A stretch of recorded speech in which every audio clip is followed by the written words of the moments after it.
ಎಲ್ಲರಿಗೂ ನಮಸ್ಕಾರ. ಸರೋಜ ಕಿಚನ್ಗೆ ಸ್ವಾಗತ. ನೀವು ನೋಡ್ತಾ ಇರೋದು ಕುಚ್ಚಿದ ಮೆಣಸಿನಕಾಯಿ ಅಥವಾ ಕುಚ್ಚಿದ ಖಾರ. ಇದನ್ನು ಹೇಗೆ ಮಾಡೋದು ಅಂತ ನೋಡೋಣ.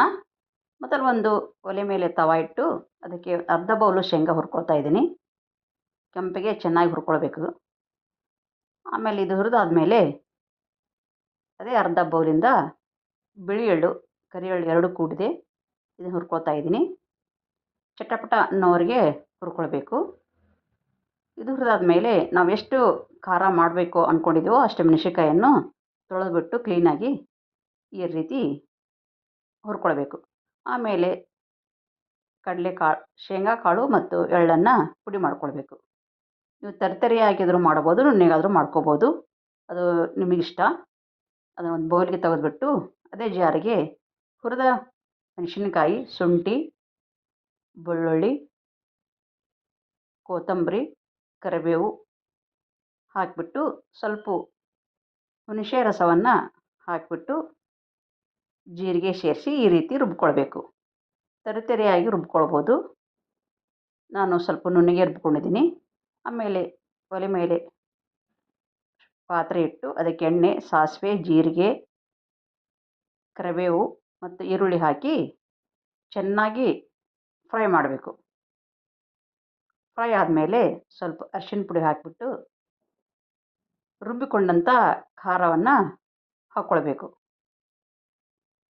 ಇದು ಸ್ವಲ್ಪ ಫ್ರೈ ಮಾಡಿದ್ರೆ ಸಾಕು. ಆಲ್ರೆಡಿ ನಾವು ಹುರಿದಿದ್ದರಿಂದ ತುಂಬ ಫ್ರೈ ಮಾಡೋ ಅವಶ್ಯಕತೆ ಇಲ್ಲ. ಅದಕ್ಕೆ ಸ್ವಲ್ಪ ರುಚಿಗೆ ತಕ್ಕಷ್ಟು ಉಪ್ಪು ಮತ್ತು ಬೆಲ್ಲ, ಹುಳಿ ಹಾಕ್ತೀವಿ ಅಂದಾಗ ಸ್ವಲ್ಪ ಬೆಲ್ಲ ಹಾಕಲೇಬೇಕು ರುಚಿಗೆ. ಆಮೇಲೆ ಸ್ವಲ್ಪ ಹುಳಿಯನ್ನು ಹಾಕ್ಕೊಳ್ಬೇಕು. ಆ ಪ್ರಮಾಣ ತಕ್ಕಷ್ಟು ಹುಳಿ ಹಾಕಬೇಕು. ಹುಣಸೇಹಣ್ಣು ಹುಳಿ, ಲಿಂಬೆಹಣ್ಣು ಹುಳಿ ಹಾಕೋಕ್ಕಿಂತ ಹುಣಸೇಹಣ್ಣು ಹುಳಿ ಹಾಕ್ಕೊಳ್ಳೋದು ಒಳ್ಳೆಯದು. ಇದು ಸ್ವಲ್ಪ ಕುದಿಬೇಕು. 1-2 ನಿಮಿಷ ಕುದ್ದಾದಮೇಲೆ ನೋಡಿ ಎಣ್ಣೆ ಮೇಲೆ ತೇಲುತ್ತೆ, ಆ ರೀತಿ ಆಗಬೇಕು. ಇವಾಗ ನಾವು ಪುಡಿ ಮಾಡಿಕೊಂಡ ಮಿಶ್ರಣವನ್ನು ಹಾಕ್ಕೊಳ್ಬೇಕು. ಶೇಂಗಾ ಮತ್ತು ಎಳ್ಳು ಪುಡಿ ಇದನ್ನು ಹಾಕಿದಾಗ ಇದರ ಪಲ್ಯದ ರುಚಿನೇ ಬೇರೆ ಆಗಿಬಿಡುತ್ತೆ. ಅಷ್ಟೊಂದು ರುಚಿಯಾದ ಪಲ್ಯ ಅಂತ ಹೇಳ್ಬೋದು. ನೋಡಿ ಸ್ವಲ್ಪ ಮತ್ತಷ್ಟು ನಾನು ಹಾಕ್ಕೊಳ್ತಾ ಇದ್ದೀನಿ.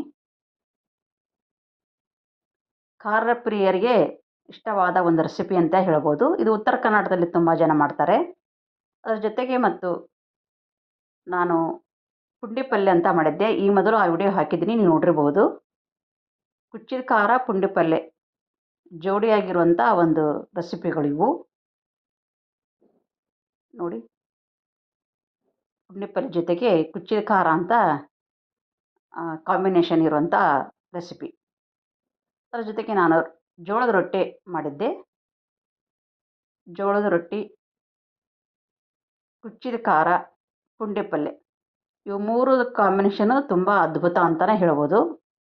ನೀವು ಒಮ್ಮೆ ಮನೆಯಲ್ಲಿ ಟ್ರೈ ಮಾಡಿ ನೋಡಿ. ಜೋಳದ ರೊಟ್ಟಿ ಜೊತೆ ಈ ಪುಂಡಿ ಪಲ್ಯ ಮತ್ತು ಕುಚ್ಚಿದ ಖಾರ, ಅದಕ್ಕೆ ಸ್ವಲ್ಪ ಎಣ್ಣೆ ಹಾಕ್ಕೊಂಡು ತಿಂತಾಯಿದ್ರೆ ಸ್ವರ್ಗಕ್ಕೆ 3 ಗೇನು ಅಂತ ಹೇಳ್ಬೋದು. ಈ ವಿಡಿಯೋ ನಿಮಗೆ ಇಷ್ಟ ಆಗಿದೆ ಅಂದ್ಕೊಂಡಿದ್ದೀನಿ. ಇಷ್ಟ ಆಗಿದ್ದರೆ ಲೈಕ್ ಮಾಡಿ, ಶೇರ್ ಮಾಡಿ, ಪ್ಲೀಸ್ ಸಬ್ಸ್ಕ್ರೈಬ್ ಮಾಡಿ. Thank you.